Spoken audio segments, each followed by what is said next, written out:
Hello, and welcome to Tea with the Goddess. This is the new moon, January 21st, if the date matters to you.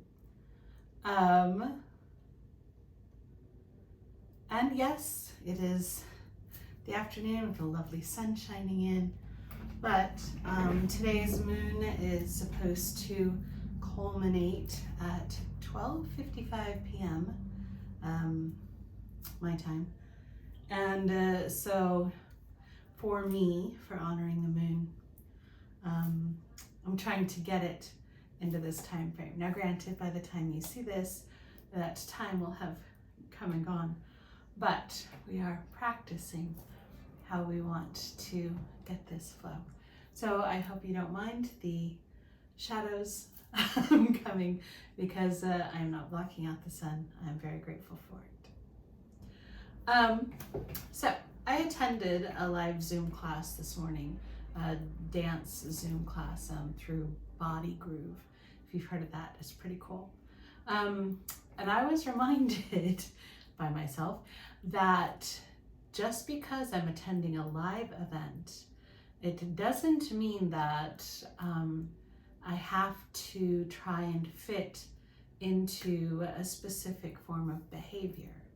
If I need to leave the room, if I need to turn off the video, if I need to stop dancing and sit down and pant or look out the window or rub my shins or whatever, I get to do that because I am taking care of myself.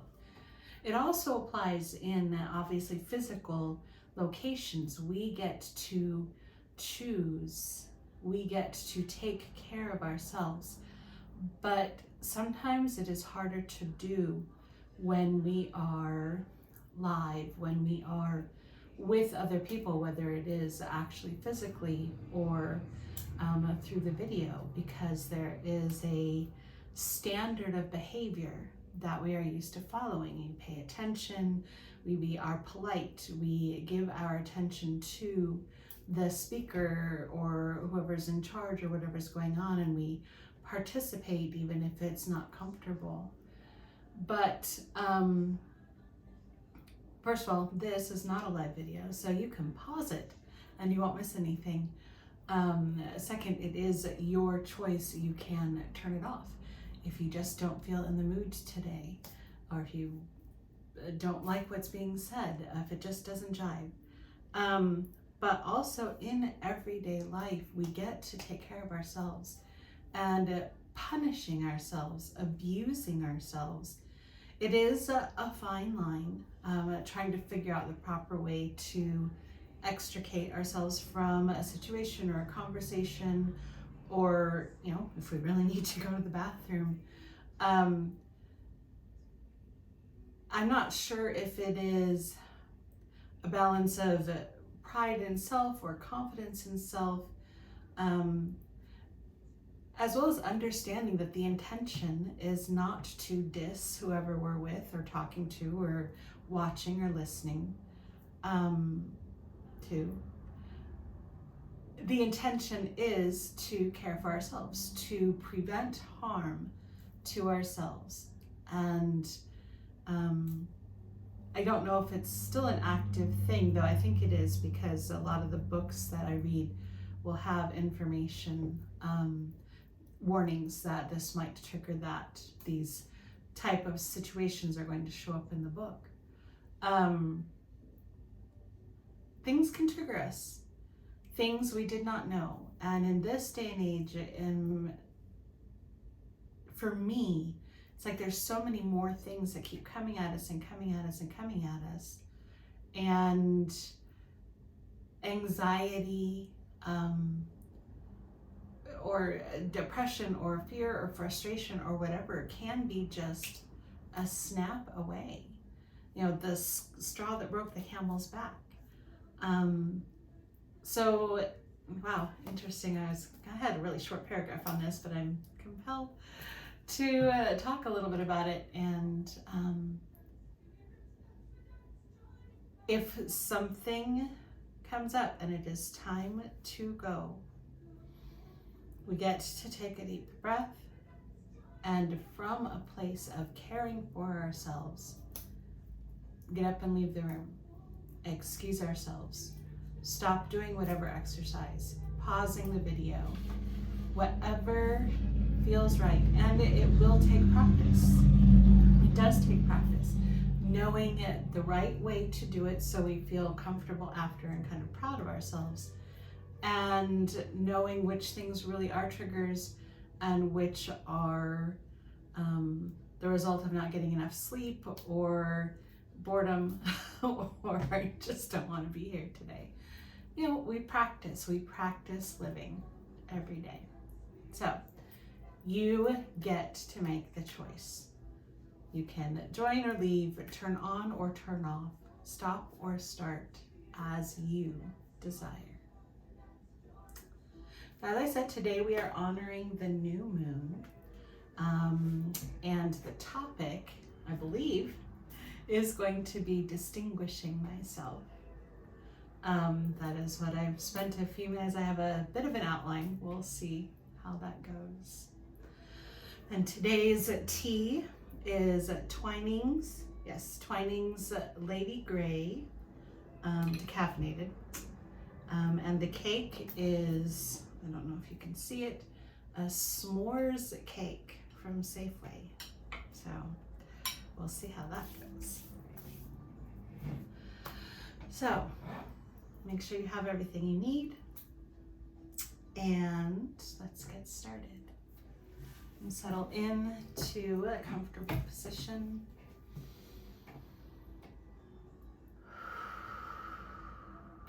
And take a deep breath in. And as it flows in and down the throat, and as you release it gently, allow the body to relax. And that could be relaxing the shoulders, or relaxing the eyebrows, or even relaxing the legs. If you're like me, you might be a little shorter or a little taller than your chair or your seat comfortably accommodates, and you're bracing against falling forward or against a possible pain coming up from not quite being comfortable. So I hope you are able to find a comfortable spot. And second, allow the legs to relax. We are being supported. We are being cared for. And for most of the time, the chair is going to do a good job. And I don't need to hold myself in the chair. I can allow the chair to hold me. So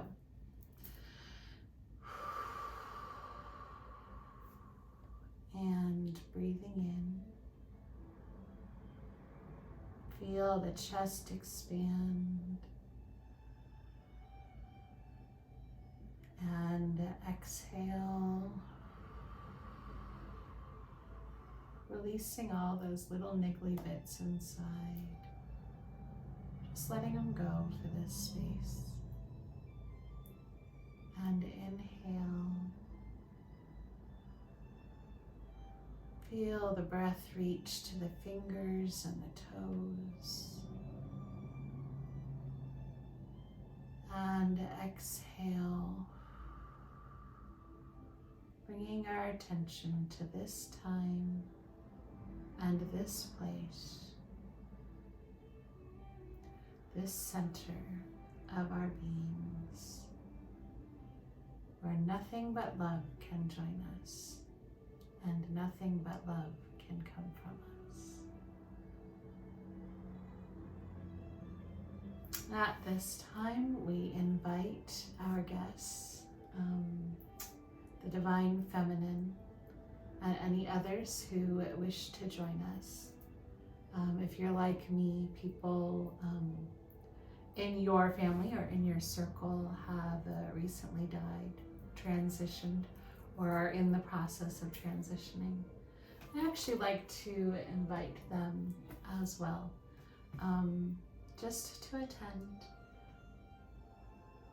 one of the classes I took was as a shamanic psychopomp, which is basically helping people transition from one state of awareness to the other. And that is really important to me. The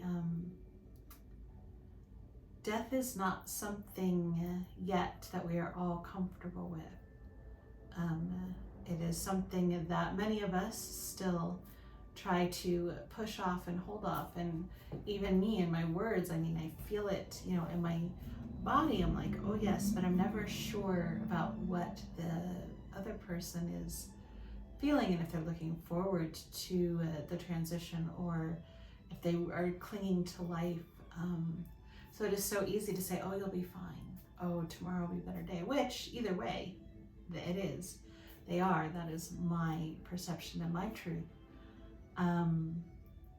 So I'm learning to express a little more about the joy of dying, of being released from pain. Now, not all deaths are that way. And many deaths will still impact us and feel tragic. We feel the loss. So honoring is one of my ways of helping meld the two worlds, the grief and the joy, distinguishing me.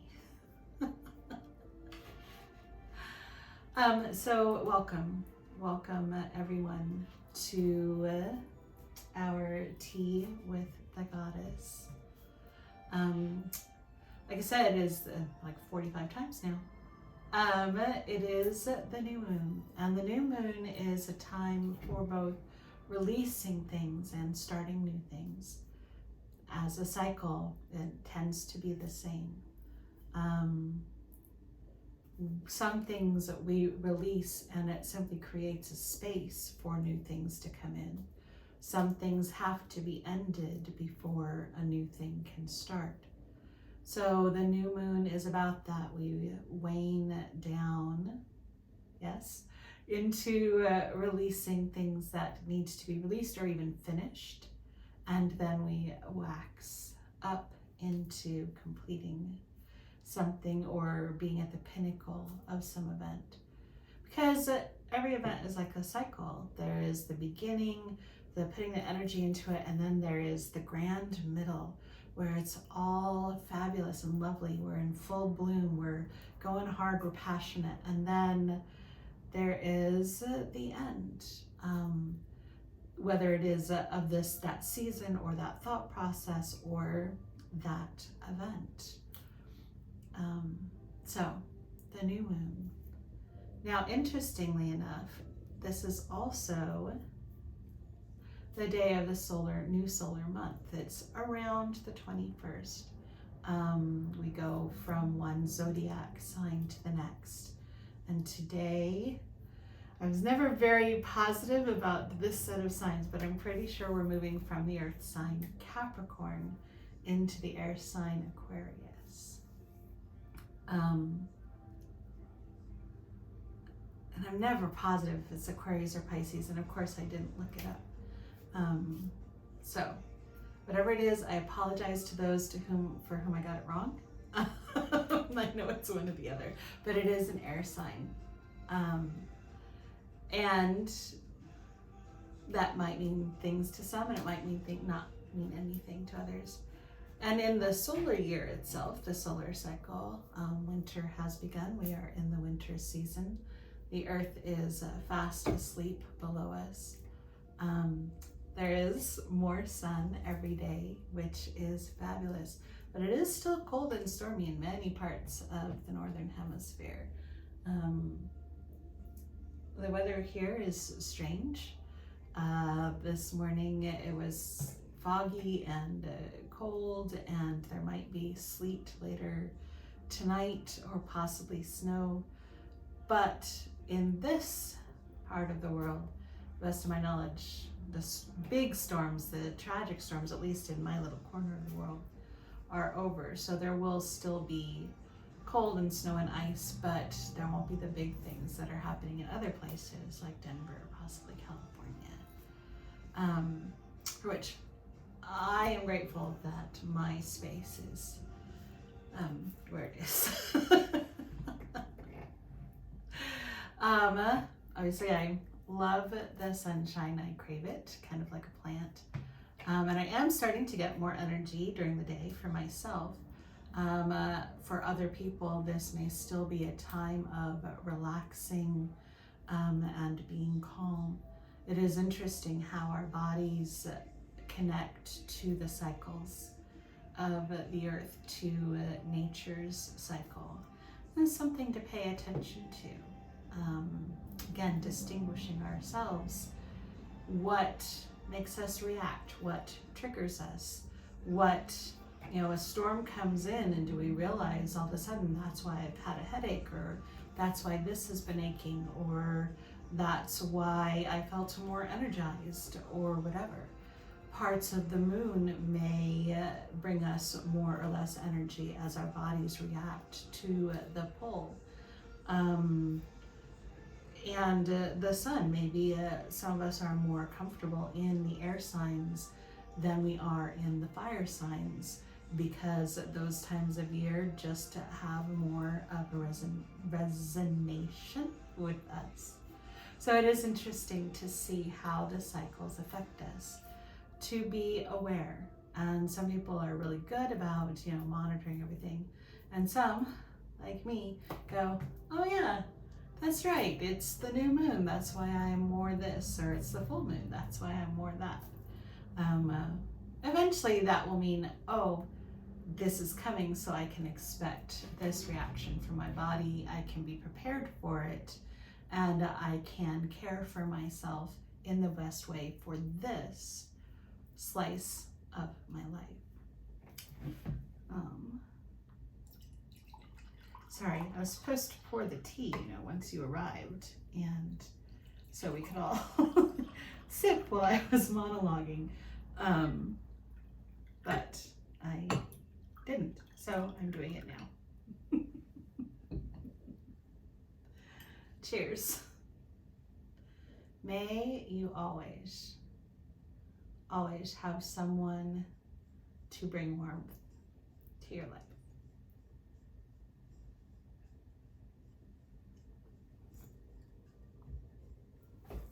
I love tea. Okay. And so, actually, that was a very good pause. Let me get into it. Distinguishing myself. Yes. Okay. For a long time growing up, I was very lucky. I had a lovely childhood, and I knew that I was an individual. I knew that there were cliques. I knew that there were, expectations of other people, but I also knew that I was allowed to do what I wanted to an extent as a kid. And I could be anything I wanted. Now, there are some downsides to that, knowing that you are individual, knowing that you are unique, sometimes can make it a little difficult to find your place. And it can make it difficult to try and decide, what to try, what to do, what should I be? That's a huge question. Especially at a time growing up and through school, you're like, what are you going to be when you grow up? What do you want to study? What do you want to focus on? What sports do you want to take? Because you got to know then. You got to start putting your effort into the ballet class when you're 2, so that you can be a premier ballerina when you are 20. Or is that too old? I don't know what it is at this stage anymore. But, when we're growing up, we want to change, we want to try things, and happily, even now, that is something I'm now allowed to do, is try different things. And I was then as well, to try things, but I was also looking for my place. And there was a feeling that since I was unique, since I knew I was an individual, and I knew that I was different from others, that I had to distinguish myself in a way, in society, in the world. I had to be a rock star, or a Fortune 500, or, well, athlete was never on the table, but a musical theater star could have been. And so there was this expectation I found in myself that I had to continue to be unique, not only in myself, but in every situation I was in. People had to be able to say, oh yeah, that's Lila. Oh, that's Lila. Oh, Lila, she does this. She is this. She has this. She's a #1 seller. She's the best in this field. She's the premier, yada, yada, yada, yada, yada. Or yada, yada, yada, depending on who you are. So that actually warred with the fact that I didn't really want to be that kind of famous.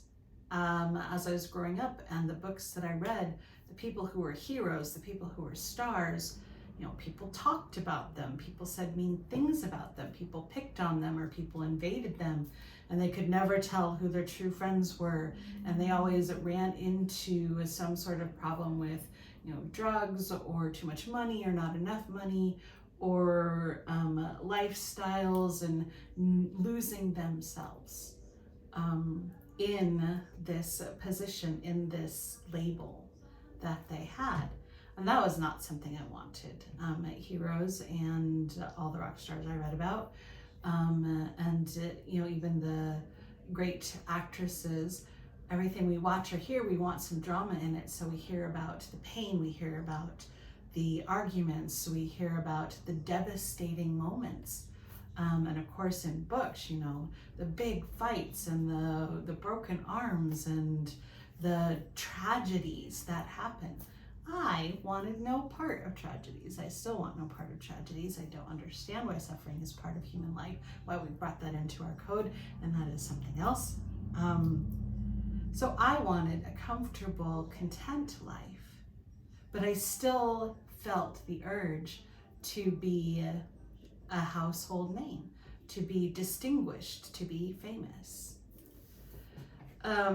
Eventually, through a lot of practice and reading and discovering and creating my happiness practice, was able to change that distinguishment of self from a big worldwide thing to me and my own circle.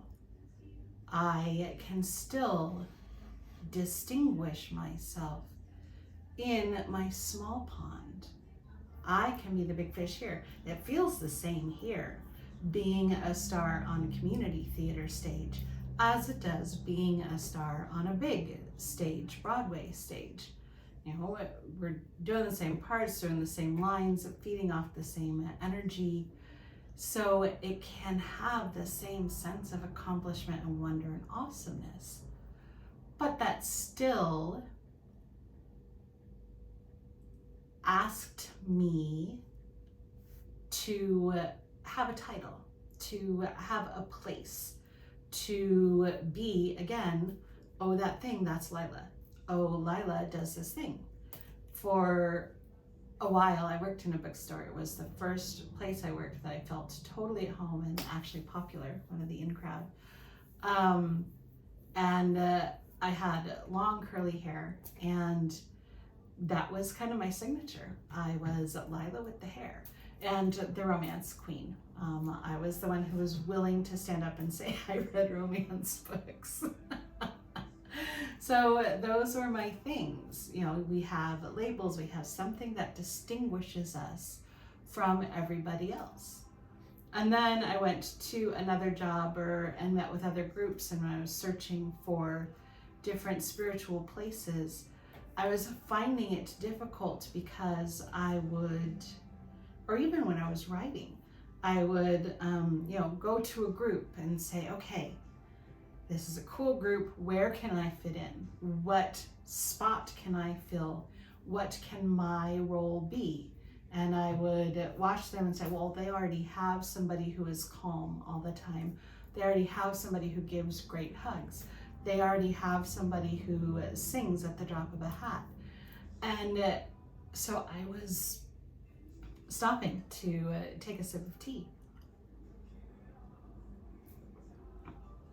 trying to find the label, you know, executive admin, creative director, manager of Paperclips, space holder, that was good for me, that distinguished me in a group, instead of being one of the masses, instead of being the chorus. And that again created difficulty because I was aiming for a specific thing. I would write books, I'd have story ideas, I'd be jotting them down, and then the next day I would go watch TV, or I'd pick up a book and it would be some of the same story idea. And I would be, oh, somebody's already done that, I can't write that, so I have to switch on to the next thing. Have to distinguish myself, have to be unique, have to be, that spotlight of this is what Lila does. So when I finally reached the point of realizing that my sole purpose in being alive, in participating in this corporeal world, my sole and main purpose is to be the best me that I can be. I know that I am the only one who is exactly like me, exactly here with exactly these experiences. I've proved that scientifically. So I know that I am unique. I know that we are all equal, because we're all unique, so you can't compare one to the other, because that's like apples to oranges, which you can compare, but you can't say one is more appley than the other because one's an apple and one's an orange. I don't know if that made sense, but anyway, since that's not the point of today's monologue, I'm going to skip ahead. So being me to the best of my ability, a unique me, really started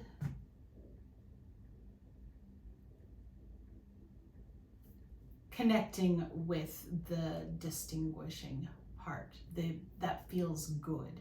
Instead of trying to fit into my idea of somebody else's mold, like all accountants need to do this, all writers need to be this way, all theater people need to be able to recite every single one of Barbra Streisand's shows at the drop of a hat.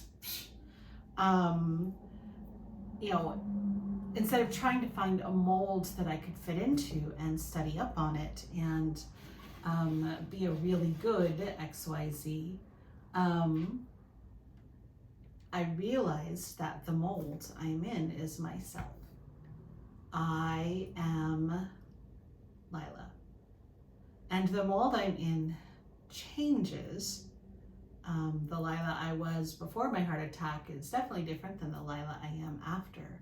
But there are still some things that are the same about us. The Lila I was last year, possibly even around this time, was a different shape than the Lila of now. I had less weight, but I also had less hair. So the mold that I need to fit in is the Lila of now. And I do get to shape some of it. I do get to decide, how do I want my hair? Really? What shape do I want to be in? Really?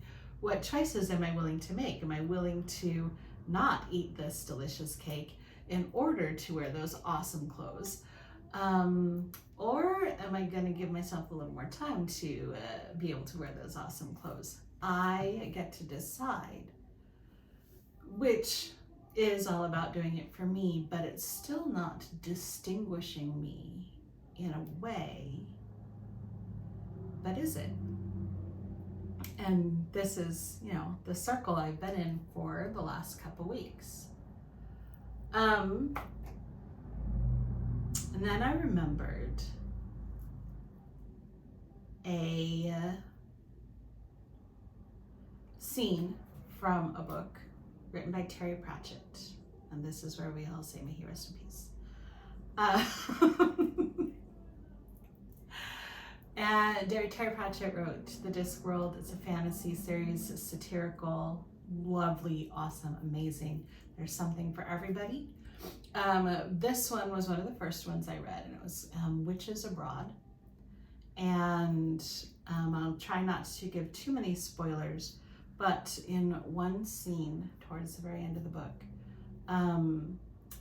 someone has gotten trapped in a set of mirrors. In basically, the mirrors reflect back and forth and back and forth and back and forth, and so she's trapped in that reflection.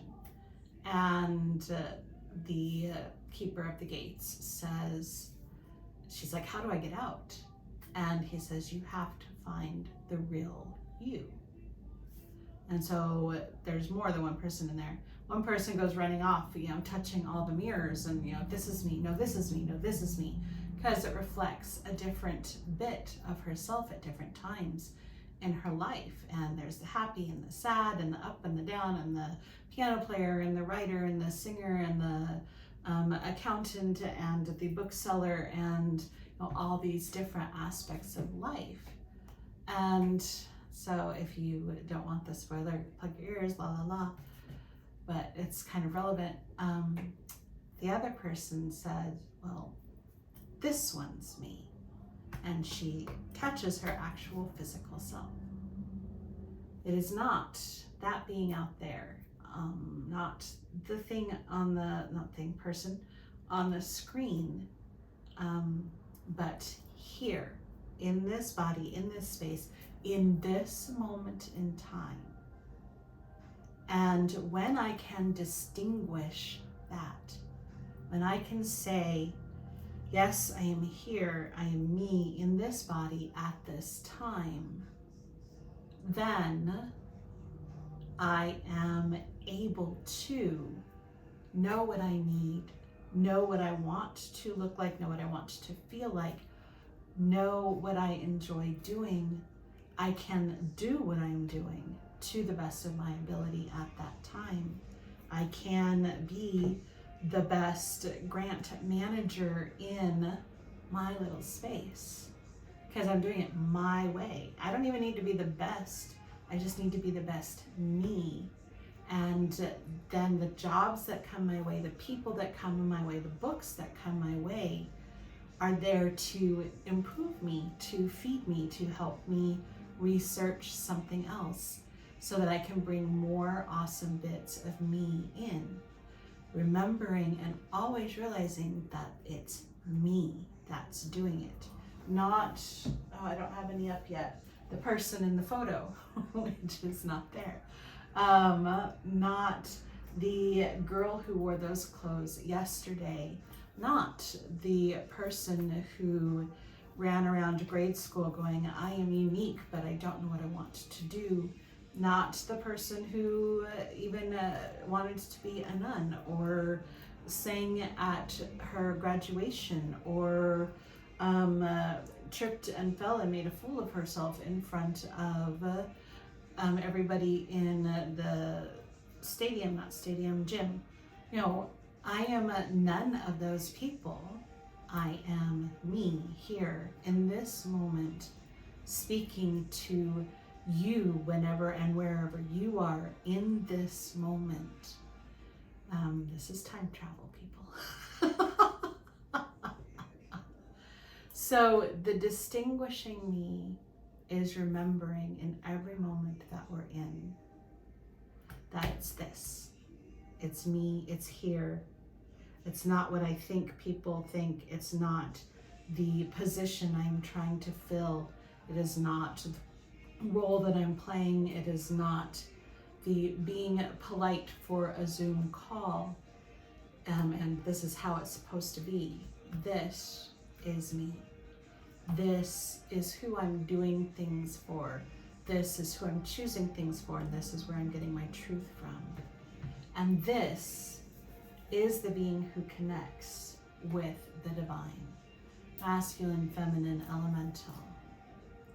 So let us pause and ruminate on that. Have a sip, have a bite, have a little conversation. Let us open ourselves up to your monologue.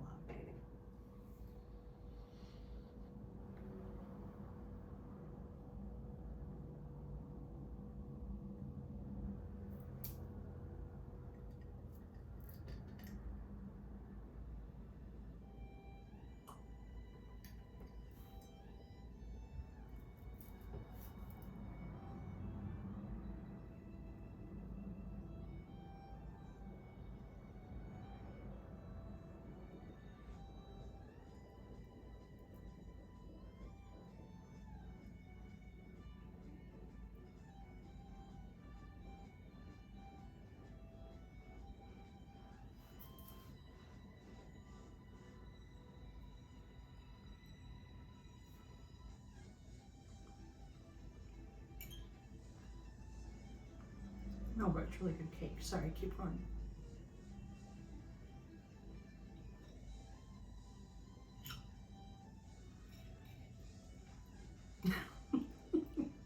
Okay.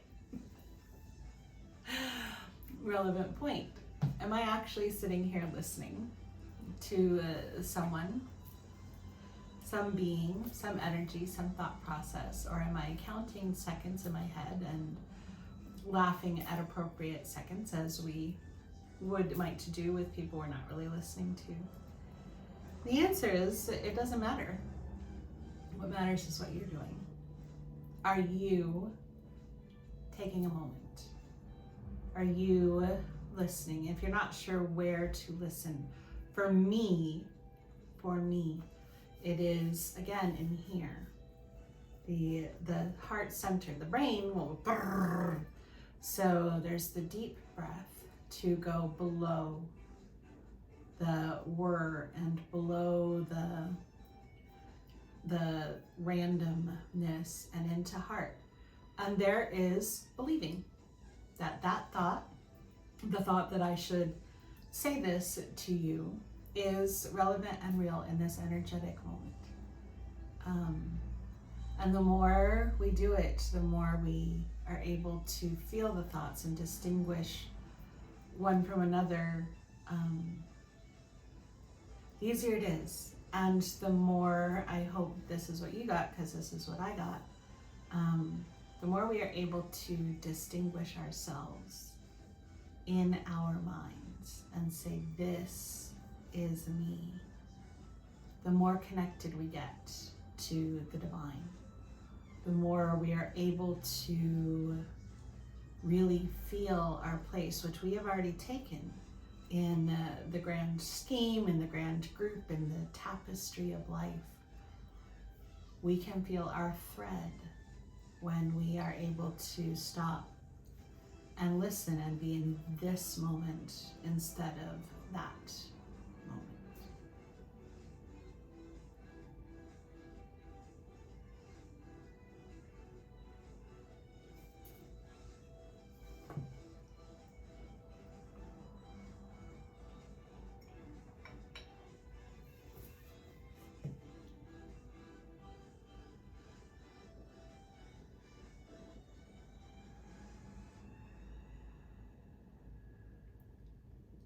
Some of you might have experienced already what you consider a download. Connecting with the divine can be, instead of this laborious word by word by word, unveiling the thought or the point. The divine just can dump it in. That's why 20-minute meditation can feel like a 3-hour journey or learning experience. And people do call it a download. Many do, because it's a good way to think about it instead of waiting for the trickle as we're used to communicating, allowing the thought, the idea, the need or the feeling to be present, full blown, in our hearts and our minds. Figuring out, again, how it works between you and the divine in this moment. It was different 10 years ago for me than it is now. So it will keep changing as we keep distinguishing ourselves in our minds.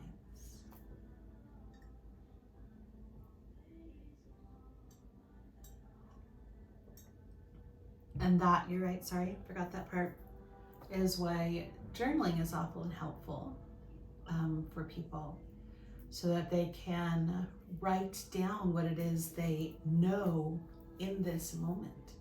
If you ever come out of a meditation and thought, I had this marvelous, inspirational idea, and I knew in my soul that we are loved and we are held, and I could prove it. I had all the words, and And now I can't remember. And it is helpful to write that down, what we do remember. Sometimes it will lead us into the moment again if that's what's necessary. But sometimes it just helps us remember, solidify, bring into this world what the revelation was, that we are loved, or that I am unique, or that it's going to snow tomorrow. No, it's not. Yes, it is. I hope not. Anyway, I have the sunshine today. So distinguishing yourself, knowing that this is you, this is me, distinguishing myself. All those other bits of me were not me. The me who will eat this cake is not the me now who's deciding to eat the cake.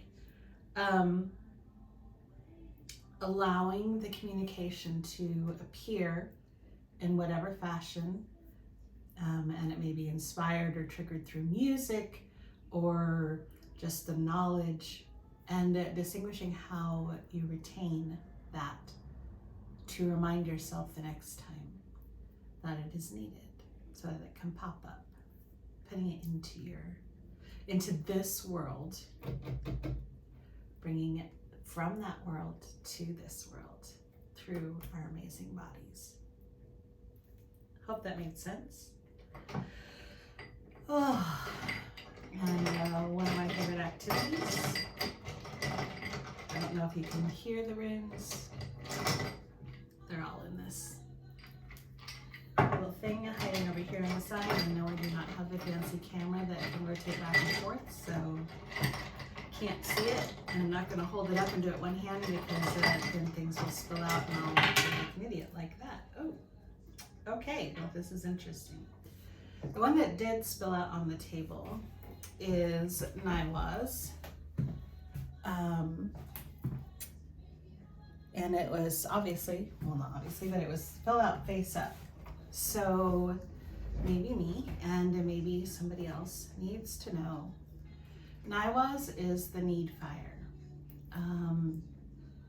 And basically, the basic message that I've always gotten from Naiwa's is that we have what we need. It may feel like we're at the end of the rope. It may feel like we're at the end of the journey. It may feel like it's time to give up. Okay, thank you. But we have what we need to keep going. Another way it shows one of the cards that I've seen that expresses this person on a raft, hanging on, most possessions gone, so it feels like that end of time moment. It is darkest just before dawn, though I think it's darkest just after dawn. Anyway, the moment where it feels like it's time to stop and give up, like it's never going to happen, like it doesn't matter, you've done your best. That is the moment to keep hanging on, because that means it's right there, that you are 2 minutes from home, that the shore is just beyond, and even though you can't see it out there, the you that is now is not the you that has done the huge journey. It is the you with a fresh vision, a fresh start, a fresh breath of hope. Or it's the me, because this is feeling a little personal. And so we do want to keep going. Don't even need to strive. Don't need to push or muscle. Just keep the goal in mind and allow ourselves to be moved forward toward it, instead of letting go of the mast and falling into the sea, much as we love the sea. So this one, okay.